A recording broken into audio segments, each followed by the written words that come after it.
Bonjour François Germinet. Bonjour. Vous êtes président de l'Université de Cergy-Pontoise, vice-président de la commission formation et insertion professionnelle à la conférence des présidents d'université. Alors l'Université de Cergy-Pontoise, elle a été créée en 1991, c'est une des universités les plus récentes de France, et pourtant, elle a 20 000 étudiants, et pourtant sous sa forme actuelle, elle va bientôt disparaître, c'est-à-dire en 2020, c'est ça ? Tout à fait, elle va muter, elle va trouver sa mue on faisait partie des 4 universités nouvelles du plan 2000 qui ont été créées en région parisienne et on a fait notre chemin, on a maintenant 20 000 étudiants, on a contribué à construire une communauté d'universités et d'établissements qui s'appelle Université Paris-Seine avec des écoles d'ingénieurs, des écoles d'art, une école de commerce qui est l'ESSEC, des écoles consulaires et chemin faisant, on a construit notre stratégie de territoire tous ensemble. On a déposé une initiative d'excellence qui a été retenue par le grand jury international du programme Investissement d'avenir et ça nous amène en 2019, pour le 1er janvier 2020, à nous transformer. Et donc l'université de Cergy-Pontoise disparaît pour mieux renaître sous la forme de CY Cergy Paris Université, c'est-à-dire on prend Cergy, les premières et la dernière lettre, le CY, ça fait CY, ce qui est un bon message pour dire à la fois à des étudiants et à des entrepreneurs de venir voir ce qui se passe à l'université.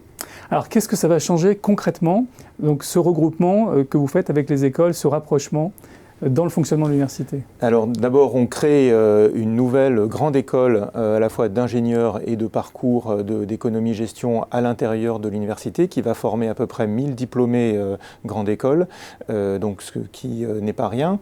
Et ce sera une des premières en effectif en fait. Voilà, donc on va avec un accent très fort sur les data science, même si on aura également, comme je vous dis, de la chimie, de l'économie, du génie civil et bien d'autres choses alléchantes. Donc une grosse grande école qui va sortir.